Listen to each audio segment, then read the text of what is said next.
Welcome everybody to episode number 289 of Goulet Q&A, where fountain pens are still a thing.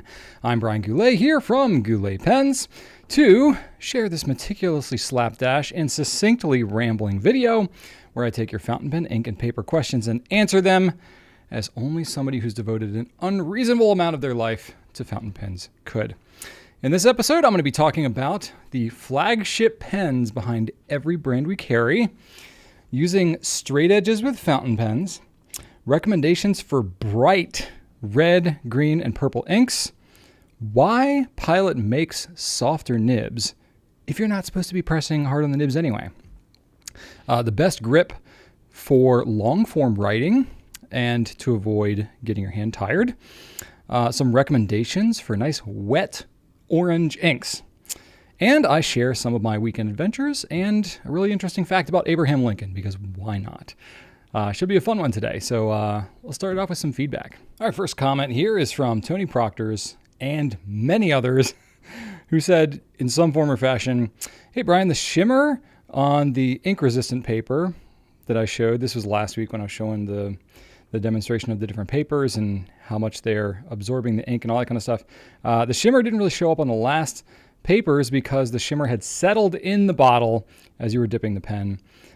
This definitely was a factor. I didn't think about it at the time because when I'm trying to do the video and get stuff in focus and all that, I just didn't think about that as a factor. So yes, in a more ideal scenario, when you have, especially a very prominent shimmer in an ink and you're trying to get it to display really well with a dip pen in particular, you basically have to constantly shake that bottle up. It's kind of annoying that way. Not as enjoyable in my opinion. It's really made more for a fountain pen, I think. But, I just didn't feel like recapping and then, doing it. Honestly, I didn't really think of it at the time. But as many of you commented in there, you were like, yeah, Brian, the first paper you did showed the shimmer more because you had shaken up the bottle first and it all settled out by the time you got to the third paper. And I was like, yep, that's exactly what happened. I just missed that. So sorry about that. I do know that as soon as it was pointed out to me, I was like, oh yeah, duh, of course. So, nobody's perfect. And I don't use shimmer inks a lot with a dip pen. So it just wasn't the foremost thing on my mind. But as soon as y'all pointed it out, it totally made sense to me. What I should have done in retrospect was do the opposite. I should have used the Tomaway first. That way it really showed off. But, of course I did it the opposite and it just made the results look really muddy. Anyway, thanks for pointing that out. Nicholas Jens has some feedback, says, hey Goulet fam, it would be awesome if y'all offered a lefty ink rating on your website, something that would only be super beneficial for a small part of your customer base, but we would all really appreciate it. I'm happy to join the team as a lefty ink tester if you need it. Definitely not just a way for me to get free ink, lol. That's interesting, a lefty ink. I mean, when I think of lefty ink, I think of mostly fast drying inks, which I believe we have that. Let me double check real quick. So we have on the sidebar on our website, we have some different things. No, we don't necessarily have fast dry. Okay, so I could be wrong about that. We have shimmer, we have water resistant as searchable, filterable things, but yeah, we don't have anything about dry time. It's so tricky because there's not a measurable, definable thing when it comes to dry time or fast drying or what's good for a lefty or not. So unfortunately, we're in this a weird territory here where it's going to be really difficult to say what's good and what's not for that. But I am curious, Nicholas, where you were going with that. What particular properties? Is it really just about dry time or is it about something else? I'm not quite sure. So I've never heard of anybody refer to it as lefty ink before. Usually it's just fast drying ink. So I'm curious what that would look like. What would the parameters be? I don't know. It is definitely something I think about a lot. We are normally hesitant about doing super subjective things to filter on our site. But I mean, there are certain things like color and stuff like that where it does get a little subjective. I don't know. I would just, it would be hard to make the declaration as to what is a lefty ink and what isn't. Where is that line? And that's not always easy to tell. So, it'd be kind of interesting. I'll give it some thought. If y'all have any other feedback, leave it in the comments and I'll take a look. And then Jeffrey Hall says, hi Brian, I loved the show this week. When you were recommending pens to match the Colorverse Fountain Pen Day ink, I just kept saying, yep, that's a good one. The TWSBI Kai is my favorite TWSBI pen. I matched mine with Private Reserve DC Super Show Blue, and it's wonderful. That is a good one. The resin on that pen is just so fascinating and beautiful. Though I only have one of them, my Diplomat Magnum is a great little pen. It really is a great pen. I would recommend that as a great starter pen along with the Lamy Safari. Speaking of the Lamy left-handed nib, I am a lefty and did not notice too much difference between that one and a Lamy medium nib. I did not have the left-handed nib on the pen long though, as the pen now has a 1.5 stub on it. Thanks again for all the great info. Very cool. Always good to hear from lefties about practical experience, because I can talk about grinds all day long, but you know, I'm not a lefty, so I can't actually put it to the test very much. But anyway, good feedback. Appreciate that. Thank you all. Had some other good comments as well. I tried to reply to some folks in there, and yeah, it'll be good. I'm going to try to fill out the agenda this week with some different segments. So I have some company updates. I'm also talking about some new stuff in here. So yeah, we'll see. It won't just be, it'll still just be me talking to you in a camera, but I'm going to mix it up with some somewhat different type of content. So I got a couple of company updates for you this week. So here goes. All right. It's a special week for us here at Goulet Pens because this coming Sunday, November 17th, is our 15th anniversary of when we first listed fountain pen products on our website. That's what we consider our company birthday. 15 years. That's kind of wild. That's actually a pretty decent amount of time. Honestly, through COVID and through everything else, I'm like, it's kind of a miracle just to stay in business for that long. It feels like a battle sometimes. But anyway, just a great testament to the support we've had from you all. Great team that we have, good support, good products, good manufacturers. Really glad to be here doing this. And this is by far the longest job that I've ever had. Excuse me. But yeah, really, really happy about that. So it's kind of cool to celebrate our anniversary. As a company, we are, kind of celebrating some things internally, but we are doing a nice bowling outing. We're pretty, amicable folks around here. We like hanging out with each other, and we all have families, we all have other things too. So we're actually carving out a little time in our workday and going bowling and doing all that kind of stuff. So that will already have happened by the time this publishes, but we're looking forward to that / have looked forward to it and had a great time, I'm assuming. So that's happening. And then also got a video out for you this week on the blue inks that you must try. Little bit different take on this one. I didn't go with the most popular blue inks. I went with some that were still popular, but maybe don't get as much of the limelight. So have a good one there.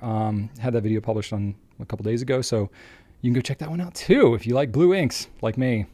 I originally shot that video to be one video, and I had so many inks in there. I was like, no, I didn't break this into 2 videos. So that's what I did. So part 1 with the standard inks will be this week, and then in a couple of weeks, I'll do the one on the non-standards, the shimmers, the sheeners, that kind of stuff. So that should be fun. All right. There's a ton of new stuff, so let's talk about that. All right, new stuff. I will be honest with you. This is the time of year where we have kind of a lot of new stuff because a lot of the manufacturers know that the holiday season's coming up and a lot of people are kind of hot to trot during this time. So there are definitely a lot of products that get launched in this mid-November to mid-December timeframe. So we have a bunch of things. I'm not going to touch on absolutely everything, but I'm going to highlight some stuff, especially because Janaea did her just-in video last week. She hit on a bunch of things, so I won't cover as much of what she covered there, but there were some things that she just didn't have time to get into, so I'll try and feature those just a little bit more. First thing that's most notable is as of the launch of this video today, we have our Pilot 15th anniversary Vanishing Point, which is an exclusive. It's the first US retailer exclusive Pilot pen, and it's a 3-color ombre pen. It looks fantastic. I think it's at least, I know in the video that I made for that last week, it said at least 5 years, but I think it's actually been closer to 7 or 8 years in development for that to happen. So not like active development. It took years of asking for them to actually seriously be able to consider it. Pilot's a big company and they got a lot going on. So understandable, happy to be able to do it.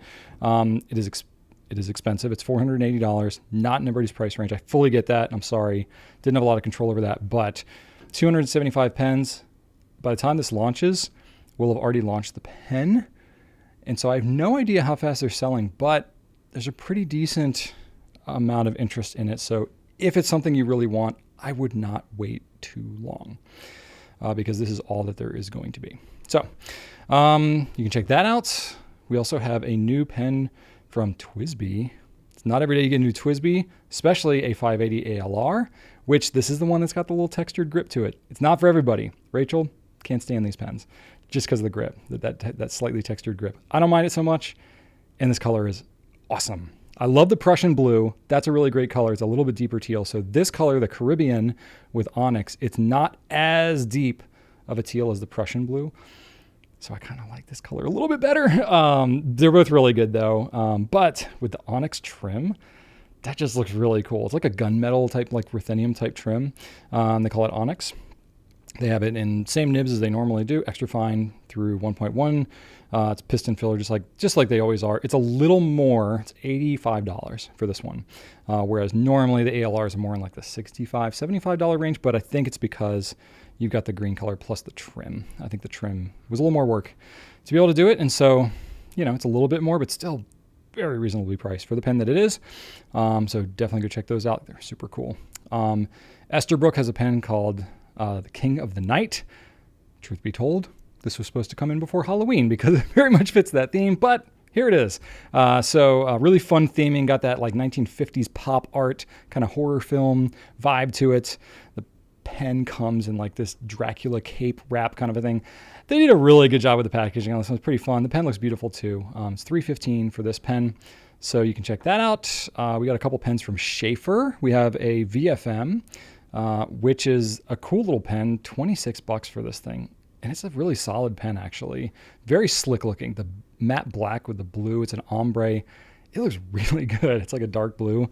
I'm really into this color. Obviously all blue, but looks really good. Fine and medium nibs on that one. Comes with a converter too.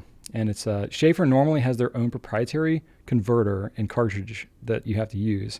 But this one's standard international. So a little more versatile than some of the others. It's a little thinner, it's a little smaller, but I wouldn't call it a pocket pen, but it's a little thinner pen than some of the other ones that they have. But a really solid pen for the price. And then Schaefer has the 100, which is a little bit bigger than this VFM. This one has the standard Schaefer, converter and all that kind of stuff. They added a fifth color to this. It's gunmetal. So this is a new color. It's all like shiny gunmetal kind of thing, tricked out. It looks really good. I don't know if I would call it stealth. Would you call all gunmetal like this stealth? It's kind of stealthy, but it's not black.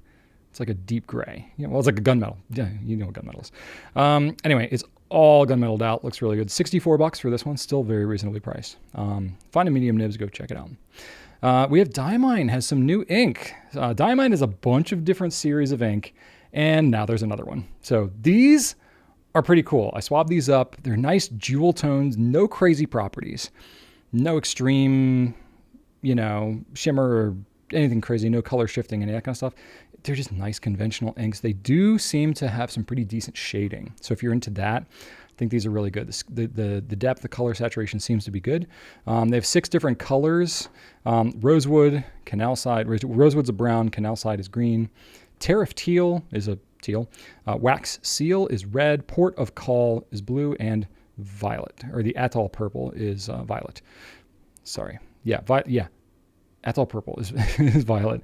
I changed up the way that I wrote it in my sheet, but it doesn't matter.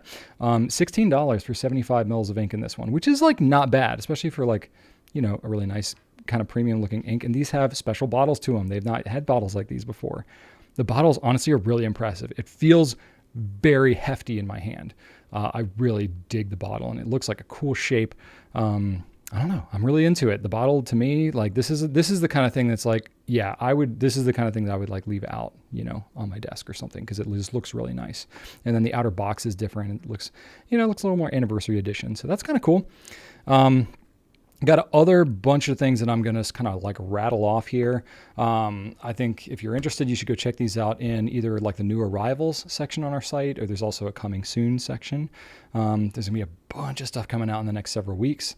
And then Janae's Just In video that she shot last week, she features some of this stuff. And you get to see a little more detail, see her handle it and stuff like that. So Scribo has a couple new pens, the Feel in a color called Dandy, and then one in the Annie 60. These are really cool looking colors. Nothing like too flashy, more like on the subtle classy kind of look. So check those out. Lamy All-Star came out with Harry Potter edition, Lamy came out with Harry Potter edition All-Stars. So they have this, it's for the houses of Harry Potter. I know nothing about Harry Potter, but it's for the 4 houses. And then there's a package set, which the package set went really quickly. So you still have the 4 houses. We're going to restock the packaging sets, but I don't know if we'll have them by the time this video launches, but whatever. We'll have them. Pretty decent. There's not anything that special about the packaging. You're just kind of getting all 4 pens, and it comes in a box. But anyway, if you're into Harry Potter, go check it out. And they're new colors too. They didn't just like slap some Harry Potter stuff on some already existing pens. So they're kind of interesting. Go look at them. Magna Carta. So we've had the Magna Carta Mag 600 and the 1000, the really big ones, but we went small on this one. So this is something that we worked with Magna Carta to come out with. This is a new model of pen called the Mag 500. It's a little mini Magna Carta. It's got the same flexibility on the nib. It's not the exact same nib because it's smaller, but it's the same essentially use of nib as you have on the Mag 600, that like Magna Flex type thing. So really into that. And it's a color called Lilac Gold. So this is an exclusive that we have. And it looks really good. It's got a slide-on clip, so kind of an ornate looking little clip. But me personally, I'm not like clipping that into anything. It's going to act as more of a roll stop for me. I'm not the biggest fan personally on slide-on clips, probably because most of the clothes that I wear end up being a little thicker, and so the slide-on clips just don't seem to hold quite as well for me. But that's okay. Still looks really nice, and it's going to write great. A pen like that, I'm not really going to carry around anyway. It's more of a desk pen. So anyway, we've got that. And then Diplomat has a new Arrow color, evergreen and gold. It's a special edition. Looks really nice. Delta has some new limited edition pens. So these are a little bit confusing because they're bigger than the DV original mid-size, not quite as big as the DV original oversized. They're kind of somewhere in between. But it's got the bigger nibs like you have on the oversize, the number 8 size nib. So looks really good. It's got some unique things going on with those. They're in the $700 range. So they're up there, but they look really interesting and they have some nice colors. And then last one we have is from Monteverde. We have some Innova Ombre Fusions. We got 3 different colors. Well, technically 3 different color names, but there's multiple colors happening on each one of these pens. So those are pretty cool. The Innova's a pen that's been around for a little bit, from Monteverde, a couple decades. And they've done a bunch of different versions, usually has some kind of carbon fiber incorporated into it. This one has nice little subtle carbon fibering around the center band, but it's mostly these like vibrant ombre colors that you see. So they're pretty neat. And there's a bunch more stuff that I didn't mention, but yeah, a lot of good stuff coming out right now. So thought I would mention those things. And now that we've gotten that taken care of, let's get into the questions. Since this is called Goulet Q&A, let's do some Q's and A's. Okay, question 1 from Michael Short. What would you list as the flagship pen for each pen manufacturer? What a simple question that I had to do so much thought because there's kind of a lot of pen brands. Now I did put some boundaries on it. I only went with pen brands that we carry because, I don't know other brands necessarily as well. I don't know what's the most popular. So it's kind of just, I'm kind of guessing a little bit, but also I just needed to put some guardrails on this somewhere. And there was plenty to cover just with the brands that we carry. So just in case you're wondering, like, why didn't you say the Mont Blanc 149? Well, I just did. So there you go. You get a freebie on that one. So flagship, if you're not familiar with what the term flagship might mean, I just thought I would define it because, it's got some different assumptions. I looked it up and flagship, it actually is a term that goes back to the 1670s. Some of the etymology, it's basically a warship bearing the flag of an admiral, vice admiral, or a rear admiral. So flagship. So basically when the admiral or whatever was directing a whole fleet of ships, they would have usually the biggest ship, the one that's like calling the shots, that has the hot shots on it. They would have flags on the ships to indicate what the rest of the fleet should be doing. So it's sort of like the quarterback calling the shots and everybody else is kind of doing their thing. So they'd be in the back, so they were more protected. And then, so it was really meant to be like, this is the most important ship in the whole fleet or armada or whatever you want to call it. So that's where the idea of it comes from. Let's see here. It was put into like figurative use in like the early 1900s, 1930s. So Flagship, when talking about products and brands, usually refers to the most iconic or prominent product in a brand's lineup, what they're most known for, and often but not necessarily the top selling product. So it could be something that's more just like the heart of the brand, but it might not be the biggest seller, but oftentimes it might also be the biggest seller. So for pens, it's not always 100% clear which model might be the flagship. Some of them are much clearer than others, as we'll find out in a minute when I get to it. But it's not like companies are necessarily saying, this is our flagship model. So this is kind of going to just be my opinion. But let me know what you think in the comments if I got these right, or if you have any other opinions, or if there's another brand that I didn't cover that you want to share opinions on too. By all means, go for it. So I'm going to go just in alphabetical order based on the brands that we have. I will say I left out a couple of brands here, basically that just have like one or two, or just like we don't have the most significant ones, or it's kind of obvious. Like I didn't cover like the Traveler's pen because they have one pen, and that's obviously the flagship, even though I just mentioned it. See, I'm like giving you all these extras here. So anyway, if there's a couple that I left out, it's because it just wasn't like super obvious enough, or there just really weren't a lot to cover. And there was already a lot to go on, and I'm still rambling. So let's get to it. Starting with Benu. It's kind of tough with Benu. I don't know if they have one standout. There's no clear standout, but I would say if there was one that was probably the standout, it would be the Euphoria. Especially for us, we have a lot of exclusive Euphorias that we've done that have been quite popular. You know, Benu's really done a lot with those. It's a nice shape. It's a nice, they've done a lot of different colors with that. So yeah, I would feel pretty comfortable saying that it's Euphoria. I don't know if that's the same, globally, but I think I'm pretty comfortable with that choice. Conklin was tough because, the brand itself has been around for a very long time, but, they went away, they came back. So, what might actually be the most iconic historically may not even be a pen that they currently have. So I was kind of torn on this one because I would say in terms of the heritage of the company, the Conklin Crescent would probably be the answer, but I know it is not nearly as popular. So I guess I could be split on this one. If you want to go like, what's the heart? It might be the Crescent, but if it's going by popularity and what has the most options and stuff, it would be the Conklin Durograph. That's the one that stands out the most. That's the best selection that we have, and one that I think most people could name in relation to Conklin. Moving on to Delta, their DV Original, when they rebirthed it, is the DV Original. There's some disputes about naming legal stuff, blah, blah, blah, blah. But it used to be the Dolce Vita, very iconic, black and orange.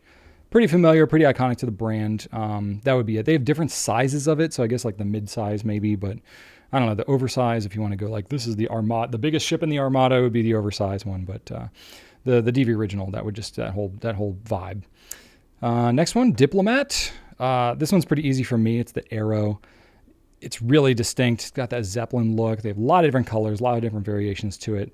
And it is, I don't know if it's the most popular globally. I know some of the other models like the Excellence and Traveler and stuff are a little more popular in Europe than they are in the US. But for us in the US here, it's like the Arrow dominates.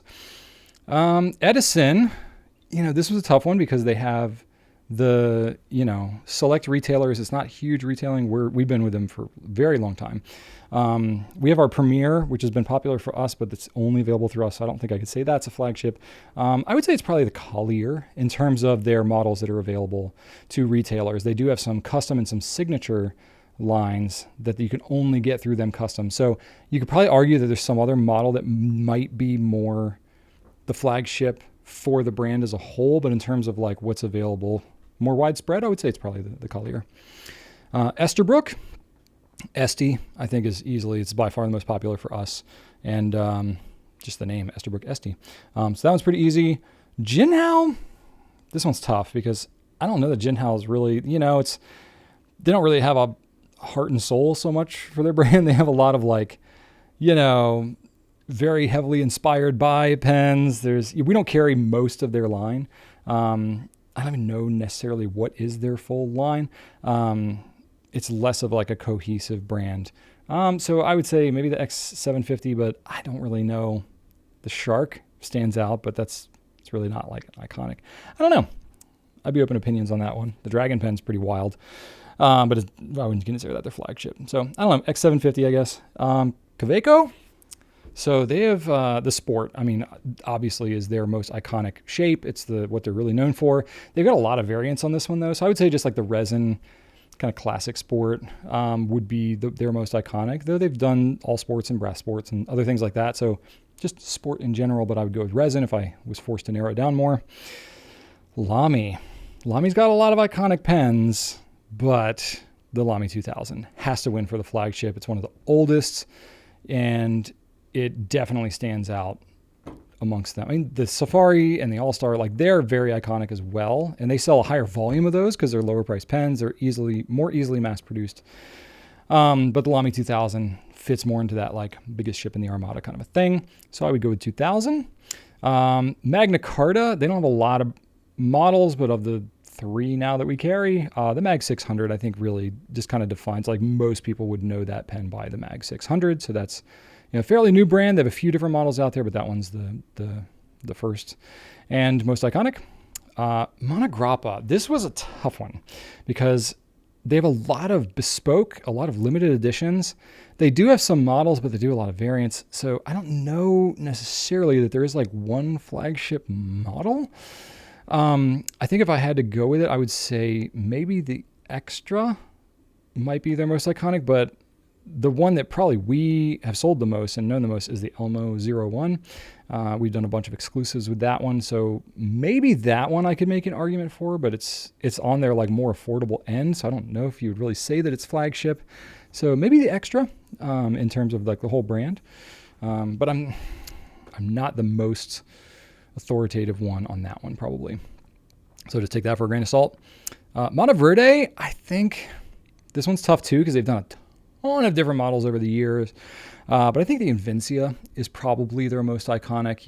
They've done a lot of carbon fiber with that one. It's pretty distinct. They've done different variations of it, and it's really stuck around for a couple of decades, even though some other pens have kind of come and gone. I think this one's stayed around ever since it came out.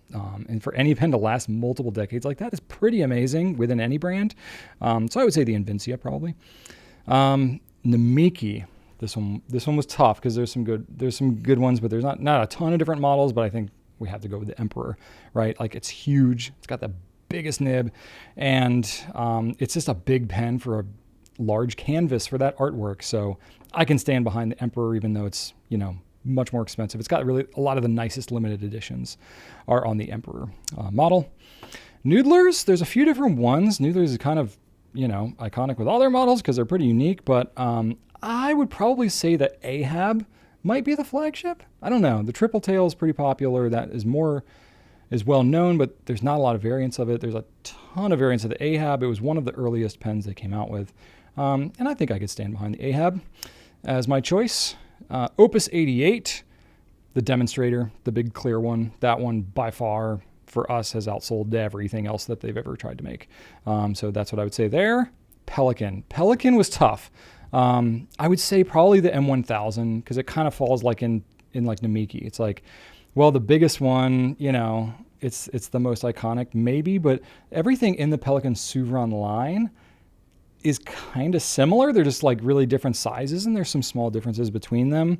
So really it's that whole Souverain style that I think is most iconic. But if you have to kind of narrow it down, I would go with like the biggest one, which is the M1000 as more of the flagship. But honestly, for us, in terms of what's most popular and probably what most of you all have seen or used or have, would be either the M400 or the M600. It's a nicer sweet spot in terms of price and availability and different colors that come out. M1000, you see limited editions and stuff, but there's not a lot of variety in their standard line. So I could be on the fence with that one. Pilot was tough because there's so many good iconic pens that they have, but you got to pick one flagship. I went with the Vanishing Point, or Vanishing Point Decimo. Decimo is a little smaller variant of it, but just Vanishing Point.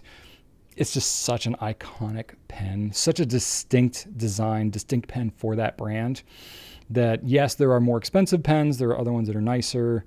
The Metropolitan probably sells higher in volume because of its lower price, but the Vanishing Point, I think, falls in that flagship territory. Platinum, I think, is pretty easy. The 3776 Century, it's really kind of what they're most known for. And yeah, it's a very, very solid pen. Sailor was kind of tough for me. It kind of falls into that territory like Pelican does, where it's like, well, they have their whole lineup and it's some different sizes of pens, but the overall style is pretty similar. So as far as like, I don't know, you have basically like your 1911, which is round top, and then you have your Pro Gear, which is flat top. Basically same body, same everything in between. It's kind of just the ends are a little bit different. And you have 3 different sizes of, well, technically 4 with the mini, but you have multiple sizes, very similar design overall. So I don't know how you would necessarily pick one as the flagship. I guess if you go like biggest, most, impressive, it would be the King of Pens. But they don't, there's fewer nib options on that one. It's definitely not the most popular because it's more expensive. But I like it. I like it a lot. But probably maybe the 1911L or maybe the standard Pro Gear. Those are going to be a lot of color variety, a lot of popularity and things like that. So I might consider those more of an actual flagship. And if I had to choose, I would say probably Pro Gear, because the round top has normally been much more popular, but the Pro Gears have really been more popular in the last 5 years, especially in the US. So I don't know. That one I'm kind of on the fence as well.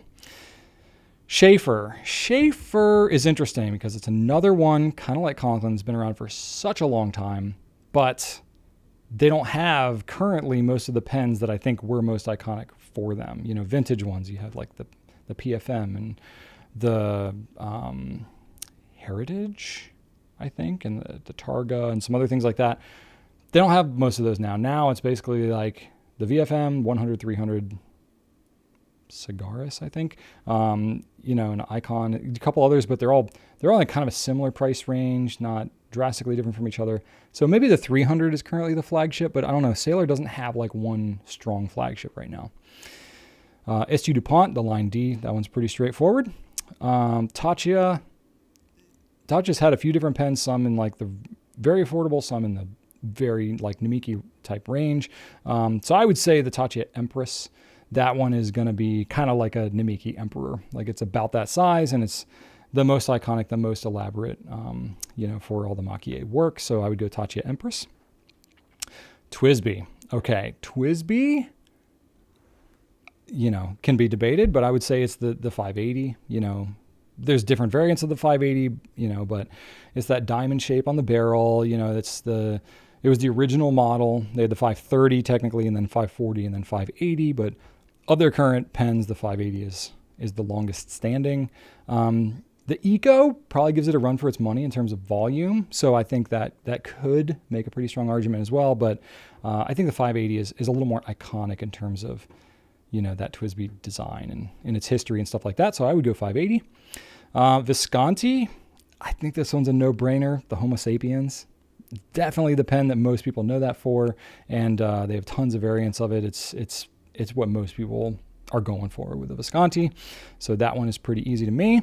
And then last I have is Waldman. This one's tough. They haven't, it hasn't been like a huge popular seller. They're really nice pens, but just the style of it is just not something that's like flying them off the shelves. So I would say it's kind of tough. The Tandy I think is like a little more popular of the model, but the Grandeur is probably more of the one that's like a little more of that like flagship-y type of thing. But I don't know. I could be argued against on that one and be convinced pretty easily. So there you go. Bunch of different pens. Hopefully you somewhat agree with my opinions here. And it's a lot of pictures that we had to insert on here. So sorry to my editor. But anyway, let's go on to the next question, shall we? All right. Guitar Jeff asked me, so I have a question for you. I asked a couple of times a long time ago. I may have already answered it, but if I didn't, I'm sorry. I'll do it now.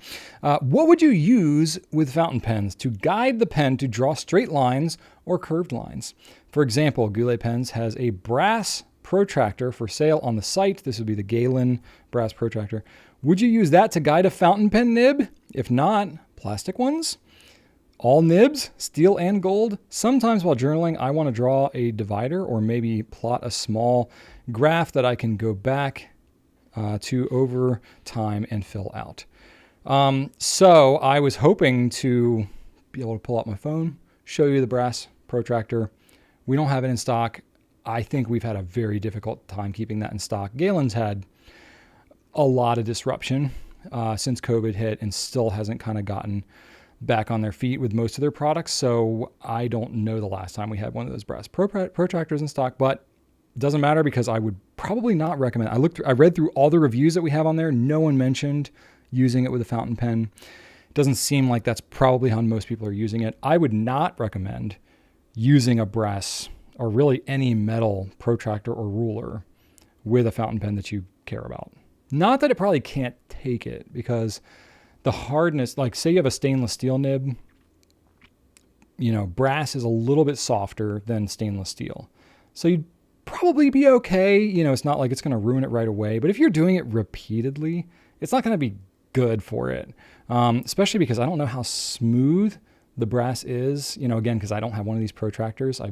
I wish I had taken one for myself so that I had it as a reference.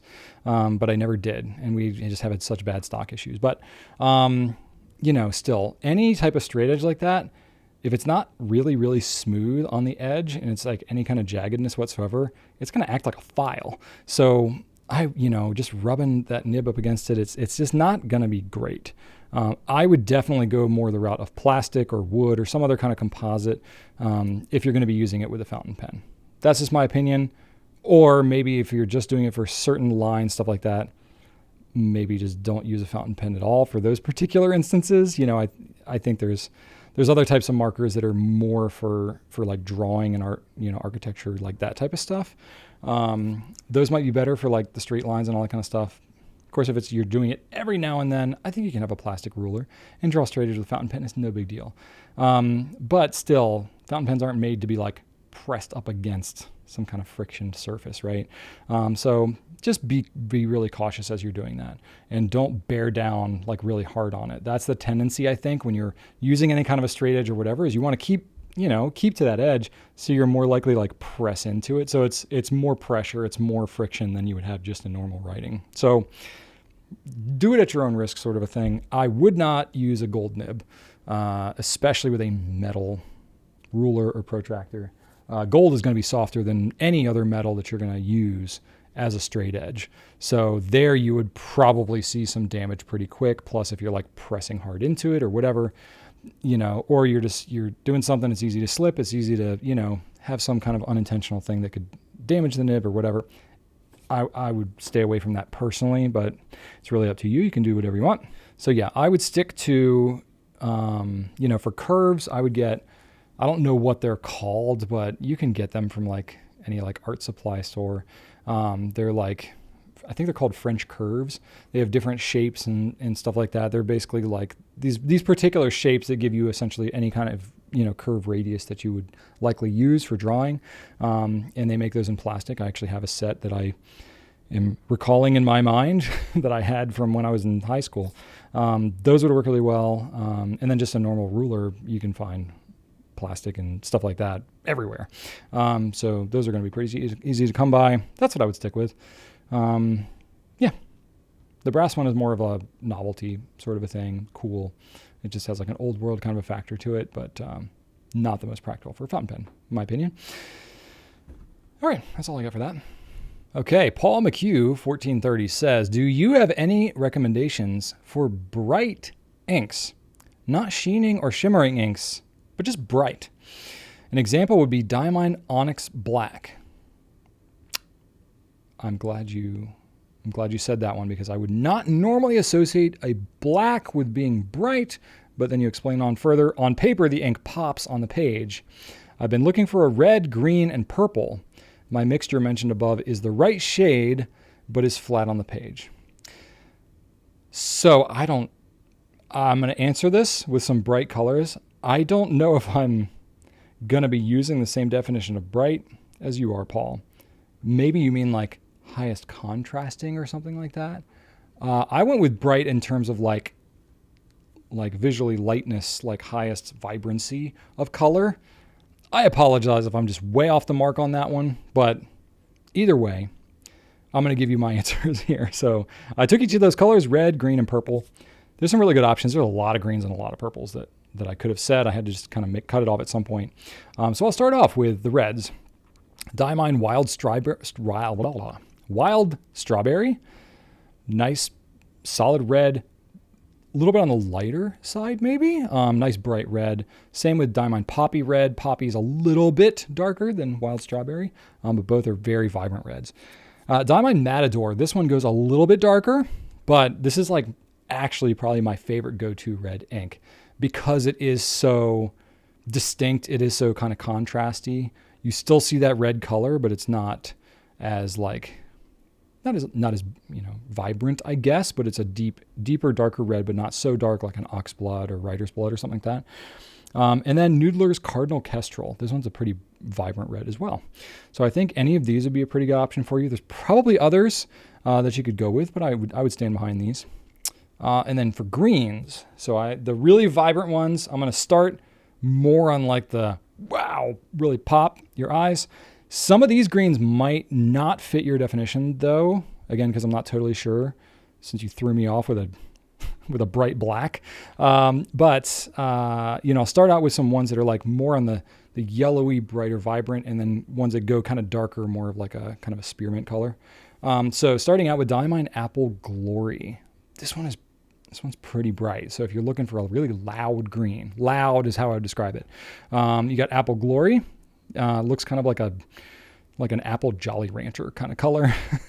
Diamine Kelly Green would be next. I have 3 Diamines in a row here. Kelly Green is nice. It's a little bit more subdued than Apple Glory, but still quite vibrant. Kind of a yellowish green a little bit. And then Diamine Meadow, kind of bright, like a wild meadow of wildflowers sort of thing. More like a grassy kind of a color, but still very loud. Going more to like some darker greens, this may fit more into your definition. Noodler's Green Cactus, I think might fit that bill. And then these 3 are all kind of in the same color range. Private Reserve Spearmint. This is a really nice green color, especially for like a Christmas green. And then for purples, we have Noodler's North African Violet. I really went with like a lot of violet colors for this. I steered away from magentas. There are definitely some magentas that are more vibrant, but I thought maybe you wanted more of like a true purple, so I stayed in that camp. For these, Noodler's North African Violet, Diamine Imperial Purple. This is a vibrant one, as well as Diamine Majestic Purple. They're pretty similar to each other, honestly, but they both look pretty good. They have a slight pink hue to them, but they're very saturated purples, very royal looking, hence their names. Noodler's Bay State Concord Grape. Okay, so this is a Bay State ink. So if you're familiar with Bay State Blue, this is like the purple equivalent of that. It's not as vibrant. I mean, nothing is really like Bay State Blue, as electric as that. I think that's the word that I like the most for just describing the vibrancy of Bay State Blue. But even still, the properties on Bay State Concord Grape, it's going to be a cleans up with bleach kind of a thing. Just as, high maintenance and stuff as Bay State Blue is.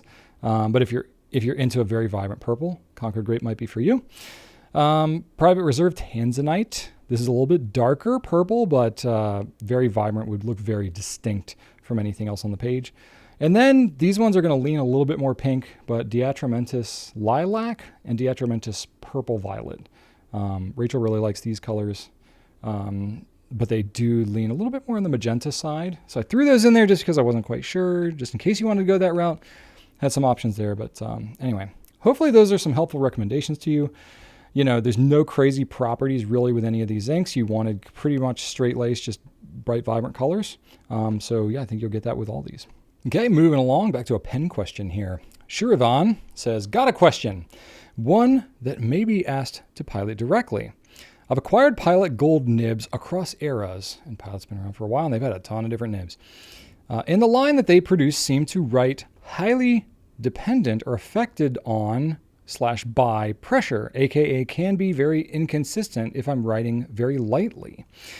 Despite the common saying that with fountain pens you should not write with pressure, but think of it in a certain way. If a gold nib that's supposed to be soft and springy is just used as a stiff material, where a steel would be perfectly fine to do the same or even better for less money, wouldn't that be a waste? So it's kind of counterintuitive and maybe hard to enjoy. If Pilot gold nibs are as finicky as I believe to be, it's intentional by Pilot, albeit not in a popular way that a fountain pen should write. Okay, there's a lot kind of going on here. I don't know specifically which pens you're talking about, so I'm going to have to speak somewhat broadly to this. But I will say that Pilot has had a lot of different nibs. Even just currently, look at the nibs they have. The number of different sizes and varieties of nibs and softnesses of nibs. They have 14 karat, they have 18 karat, they have, obviously steel nibs, but just amongst their gold nibs. You got the E95S, which is an inlay nib. You got the Vanishing Point, which is a, sort of an hooded-esque type nib, but totally different shape than everything else. And then all their regular lineup, they have nibs of varying sizes, going all the way up into like Namiki and all that kind of stuff too. So they really are all over the place, which is what's so amazing about Pilot is you can really get a nice variety of writing experiences with different models, as opposed to just like the same nib that gets put on everything. So there's definitely a lot you could be talking about. So I'm going to go to what seems to be one of the central parts of your question, is that like with a fountain pen that you should not write with pressure. So I think that answer needs to be nuanced a little bit. It's not that it shouldn't have any pressure. It's that you shouldn't require any pressure for the fountain pen to be able to write. So you can definitely write too lightly. And if you're writing so light with a touch that, you're not making full contact with the paper, or, maybe if it's a soft nib and maybe it's made to have a little bit of bounce to it and made to, the flow is made to be where, it's likely you're going to press on it a little bit, but then you're not pressing.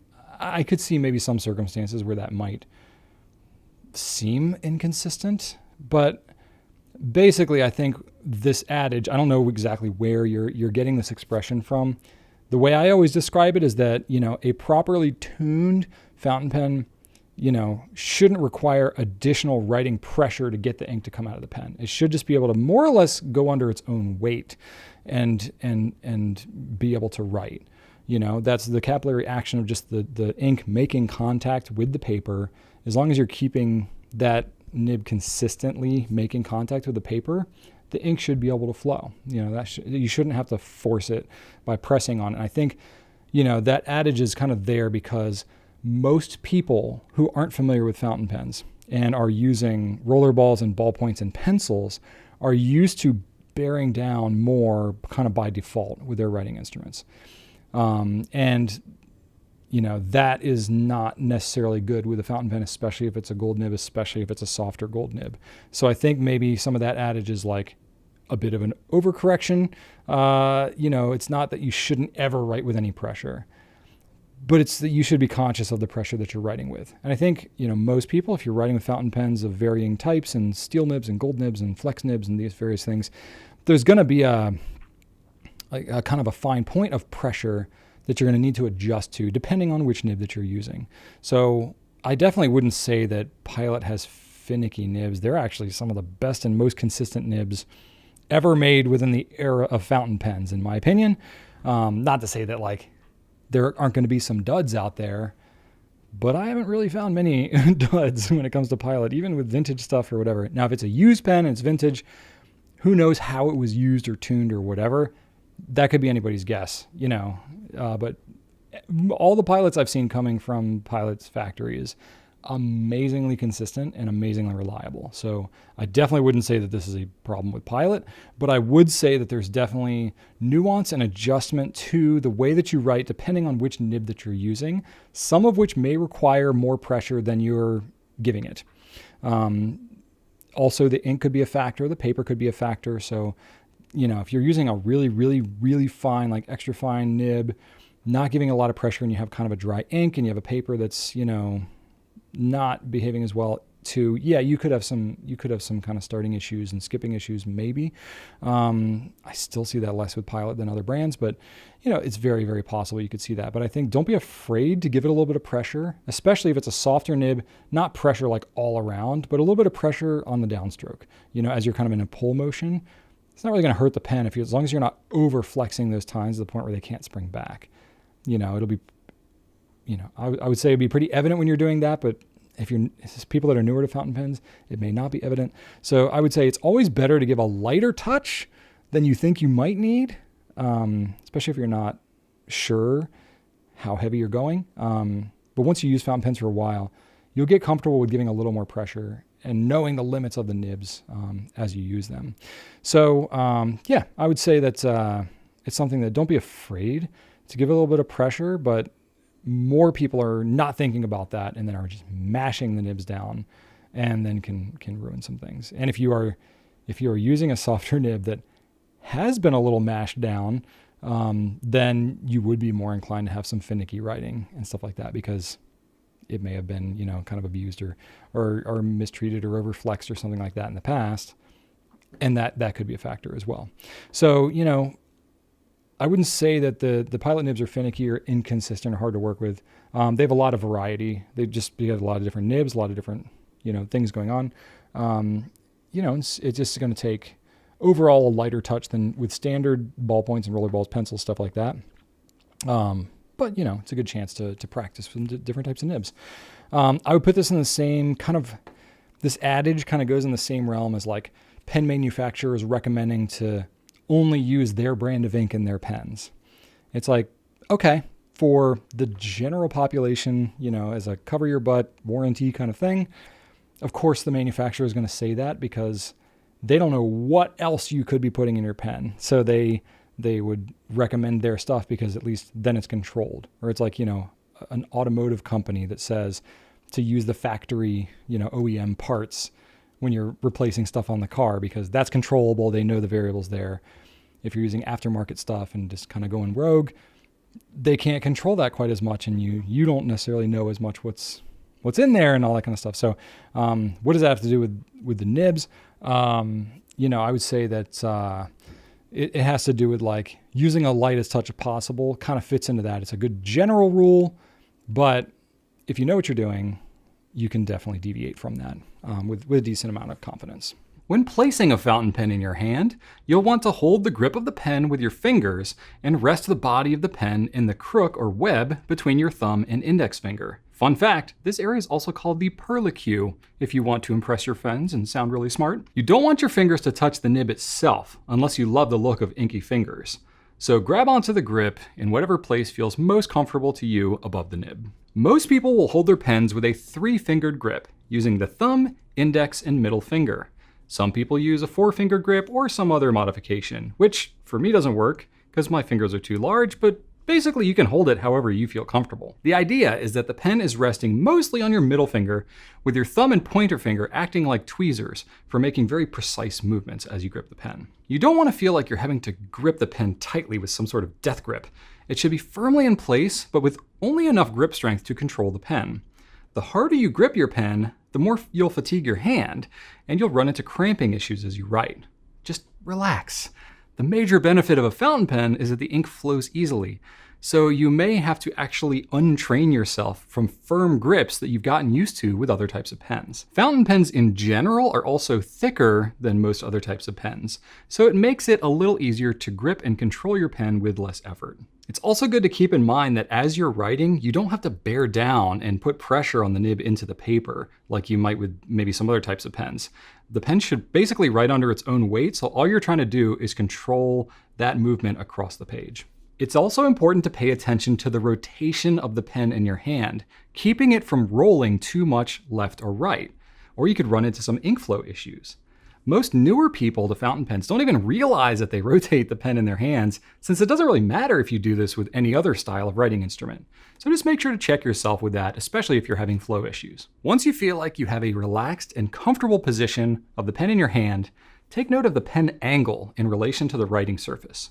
Most nibs are ground in such a way that a 45 to 55 degree angle works best, though you may find that you write with a lower or higher angle than that, and that's okay. Just know that if you write in an extreme angle one way or the other, you might have to be more selective about the pens that you use, or you could consider getting a custom grind to accommodate such an angle. Since most fountain pens have a removable cap, many of them can be written just as they are with the body, or you can take the cap and post it onto the back. It's completely up to you how you want to write, but the biggest consideration is how posting it might add some weight onto the back of the pen, which can tire out your hand. With resin pens, this isn't usually so much an issue, but when you get into other materials like metal, the cap weight can get pretty significant. It'll honestly just be a personal preference thing. Now, while writing posture isn't something that you may have ever thought about, it can make a difference in your comfort and even the appearance of your handwriting. I find that it helps to think of a fountain pen as a true writing instrument, just as you would a musical instrument. When you play a musical instrument, there's a lot of attention given to posture so that you can play that instrument well and not fatigue or overwork certain joints or muscles. It's the same when writing. If you're just writing a few words here and there, your posture matters a lot less. But if you're writing for any significant amount of time, such as when you're journaling or maybe writing a long-form letter to someone, take a few seconds to get your posture right and it'll make a difference for you. You'll want to sit up straight at a desk or a table with a flat writing surface, with your feet flat on the floor. You should sit at a height that allows your arm to hang freely with your forearms parallel to the writing surface. This allows you to have a full range of arm motion. The heel of your hand should rest on the surface with just the weight of your forearm resting on it. This way, you can maintain control of your pen and easily glide your hand across the page. The ideal writing movement is using a balance of finger movement, wrist movement, and elbow movement. Your fingers have the most precise control for forming letters, but the muscles and tendons in your hand are smaller, so they'll tire out if you rely only on those. By incorporating your wrist and your forearm, you'll be able to write longer and with less fatigue, though admittedly, it will take a little bit of practice. Try it out and see if it makes a difference for you. Like anything else, practice makes progress. What really matters is that you enjoy the process and feel comfortable while you write. Now, when writing, you may find it helpful to turn the paper in the direction of your hand so that the paper is more or less in line with your forearm. You can play around with rotating the paper more or less as it suits you. This is especially the case if you're writing with a stub or a flex nib, as the relationship of the writing line to the pen will change the look of your handwriting. So it might be something that you want to experiment with. While I won't get into actual handwriting advice or practice here, I highly recommend Master Penman Michael Sull's book, The Art of Cursive Penmanship. It's the best resource that I've found for advice on cursive writing, with lots of practice sheets included. Just know that most of my advice in this video is based on my experience as an American writing in block print and Palmer method American cursive. So there will be some modifications or maybe alterations that you want to make if you're writing in other languages. Well, thanks, Brian. That was super helpful. Anyway, I hope that question helps you out a little bit. It's definitely worth time thinking about your posture a little bit more. When you're writing for long periods of time, you will feel a lot better doing that. Last question I have for y'all this week is from George Nightwalker. So I love the way orange ink looks on paper, but it seems as if that color is always too dry feeling for me. Which orange inks do you recommend that are wet? So I have some that I think are wet. This is just kind of my opinion. This is not objective. So forgive me on any of those, but I did look at reviews that other people left, mostly people calling them wet writing inks and stuff like that. And I've used most of these myself, so I feel pretty good about the ones I recommend. The thing I will say is that, certain pens will interact with certain inks in particular ways. So, it could be the pen type, maybe that certain orange inks, if they do happen at like the orange, basically you have dye components that can be kind of more common in certain color ranges than others.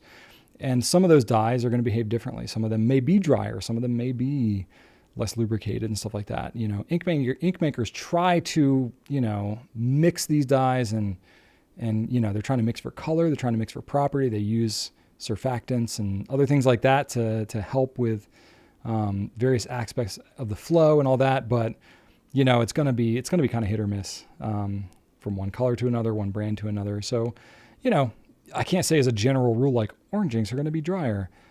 But I definitely find that like a lot of orange inks have a little bit more like drying up in the pen kind of properties to them, like a little more crustiness. Seems to be like whatever like the redder kind of components in these orange inks tend to be more the culprits of that.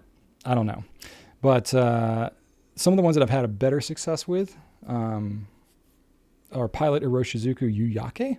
Iroshizuku is a pretty all-around well-behaved line of inks, and Yuyake is a decent orange that I think tends to, write pretty reasonably. Noodlers has several good oranges. There's kind of a group of 3 oranges that I kind of always go to with Noodlers. Southwest Sunset, this is going to be more on the yellow side. Super high shading. It's actually one of my favorite inks. If you want to go a little more of like a true middle orange, Noodler's Habanero. A little deeper, a little more saturated color there. And then Noodler's Cayenne. That's going to be on the redder side of orange. So depending on the shade of orange that you like, all 3 of these inks are going to be pretty wet, pretty saturated in color. And the nice thing about Noodler is because they're so saturated, you can actually dilute them just a little bit with some distilled water and, maybe alter the flow just a little bit there too. So that's an option for you. You can technically do that with any ink, but Noodlers in particular crams a ton of dye into those inks. And then TWSBI actually has 2 decent oranges in their 1791 lineup. I know they're a pen company. The inks are not, they haven't been around that long, but these 2 inks look kind of decent. Tangerine and orange. So I have actually not used these in a pen myself, but the reviews seem pretty decent and the color looks good. So might be worth a shot.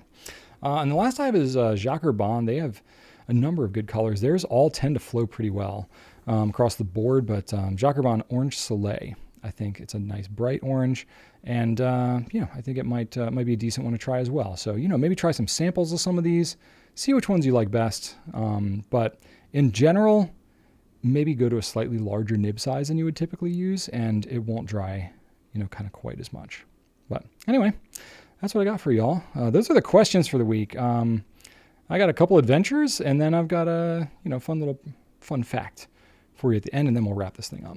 All right, so some little adventures that I had, my little medical stuff that I had, the previous week that I mentioned, totally fine now, and no rest for the weary. I my parents have a little condo with a sidewalk that goes outside. It's more like a residential unit. It's not like an apartment type condo. It's more of like a house type condo. Anyway, so they have this sidewalk that's really weird. It like wraps around the house, but there's like a strip of grass that runs alongside like a shared driveway they have.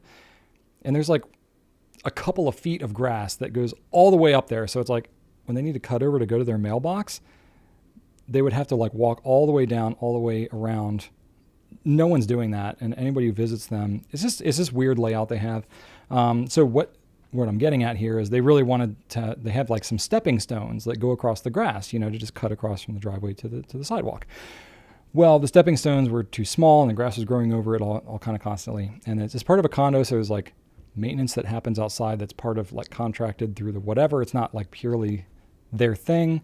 My parents are older in their years and they didn't want all the maintenance of a regular home. So it really works out well for them. But this thing was kind of a thorn in their side. And, they've got a lot of, older friends that may visit and stuff like that. And they were like, it would really be nice to have something more stable, more solid there. So it just so happened my mom mentioned that to me. And it's like, maybe like, it's like, let's see, how long is it? It's like 5 to 6 feet of distance we're talking about here to cut across the grass. And I was like, that seems pretty straightforward. I have done so much with like pavers and stuff like that. I got all the equipment. I actually I have leftover supplies from previous projects. I was like, Mom, I could just come over, knock this thing out. You guys, I really literally wouldn't even have to run to the store. I have all the supplies already.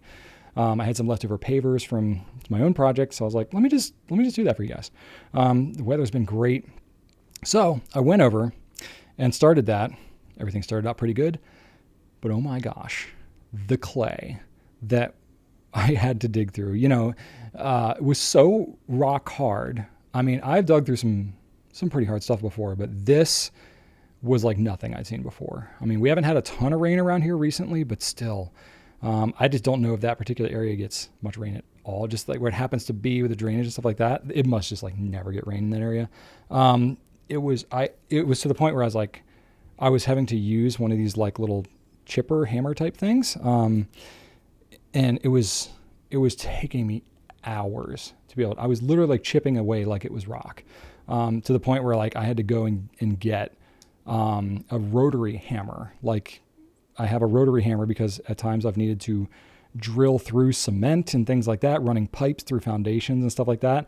So I actually own, it's like this huge rotary hammer things with like drill bits that are this long for like masonry and concrete and stuff.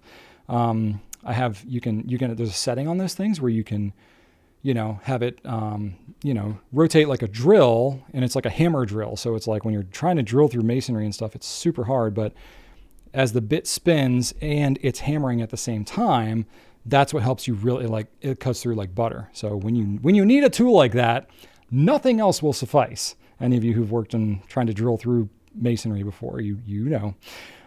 So you can also turn a setting on that thing and turn off the rotary portion of it and just have it act like it's basically like a handheld jackhammer, is what it ends up being. So that's basically what I had to use. And I had to pretty much jackhammer out the clay for this thing.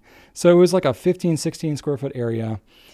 I was trying to go about 6 inches deep because the pavers that I had were about 2 inches thick, and I needed a layer of paver base and then a layer of leveling sand, and then I needed the pavers on top. It was such a small area, and I was like, I should be able to knock this out in one afternoon. Did not happen. It took me 2 afternoons. So about twice as long as I thought, because the clay was so extremely rock hard. I mean, I was literally, it wasn't even like dirt that I was scooping. It was like chipping away, and then I ended up with like clumps, like rocks of clay that I ended up digging out of there. But I got it all done. It looks great. I got everything leveled. It's very solid. My parents are thrilled. I did not take pictures, as many pictures as I would have wanted to like be able to show everything, but I at least took a few as I was going, and I took some of the finished products. So, that was cool. I always like doing that kind of work, especially for my parents. It's like my mom, it's so funny. She's like, they want to like pay me and all this kind of stuff. And I'm like, Mom, you gestated me. You gave me life. Like, what? There's no repayment that I can ever have for you. Like, just let me help you in your later years with some projects like these. It just, and now that I have kids and all that, I appreciate so much more all the sacrifices my parents did for me earlier on. So I'm like, let me bless you guys and do some things like this for you. So, anyway, I like helping out my parents. So, that was kind of cool. That was my like big project that I had. And then I mentioned last week, I'm playing Stardew Valley. I had just started it, when I mentioned it last week, and I've been playing it more. And oh my gosh, it's just, I have not played a lot of these farming simulators and RPGs and stuff like that. I don't know that I would consider this an RPG. I don't know the distinction necessarily, but typically I'm doing like either like tower defense games or like racing games pretty much. And I don't play a ton of video games really, because I'm doing, sidewalk projects and stuff, but, oh, another thing about the sidewalk, the reason I did pavers, I could have just poured concrete to do that, but because of like the association that they're part of and all that, that would have been considered like more of like a common area, like a more permanent thing, but pavers are considered more like stepping stones. Anyway, that's why I did the paver thing. HOA, like condo things are real fun, as I'm sure many of you know, but it was cool. Everybody was happy with it. We did it to the satisfaction, and everybody was happy, and it's all good. Anyway, Stardew Valley. So it's just really funny. I'm often very confused. I'm in my first winter, for any of you that know the game.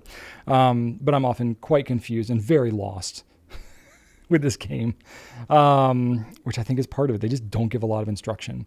But there's so much more to the game than I possibly realized. I literally just had sort of heard about the game and was like, let me try it. And now I see there's like tons of YouTube videos and stuff. And as I'm watching the videos and tutorials, I'm like, oh, that's how you do that. Oh, this opens that up. Oh my gosh, it's a whole other world. But what I do like about it is it's not one of these games that like, oh, you have to check in every day or you don't get these, things ever again. Pretty much it's self-paced. You can do whatever. If you want to just, end your day halfway through, you just go to bed and sleep. It saves the game and then you just start, you just keep going. So it is pretty self-paced, and I like the laid-back nature of it. So I don't know, I'm trying it, but I will say Rachel's pretty amused watching me play this game because first of all, I do not have I'm not used to these types of games, and I do not have the memory that she has. So most of me is like wandering around being like, oh, I need to bring these items over there, but I don't remember what they were. I got to go all the way back to the wizard's castle or whatever the heck to find out like what was the thing. And I have to like write down, take note. I'm like, at a certain point, I'm like, this kind of feels like work. Let me just go fishing instead, But Rachel, she's a whiz. She can just remember all this stuff. She's played Animal Crossing and Fae Farm and multiple Zelda games and all that. And I'm just like, I can only handle but so much. So I'm going to take a very, very slow self-paced thing with Stardew Valley. And we'll see how long I keep up with it, because if it starts to get too stressful or feel too much like work, then I'll just, whatever. But I don't know. It's the kind of thing you can always just kind of pick back up again. But anyway, still doing Stardew Valley. So that's kind of fun. I think that's it for this week. What do you say? We'll wrap it up. Thank you for watching. Leave me some feedback. Please continue to ask questions. Questions were a little light this week, so I had to go back to previous weeks. I save up a catalog of questions, and we ask them on Instagram and stuff like that. So I'll mix those in, but definitely keep the questions flowing, because that's what this is all about here. Check out Goulet Pens for pen, ink, paper needs. And then, watch our YouTube, Instagram, stuff like that. So my fun fact, this seems very random, but, my daughter had texted on a family chain some hypercut clip thing about the commonalities between Abraham Lincoln and John F. Kennedy. There's a lot of fun things there, but I won't talk about any of that.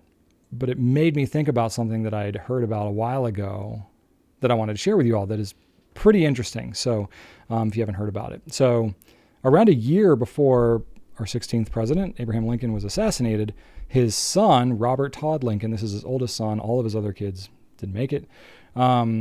His oldest son, Robert Todd Lincoln, was on a train platform.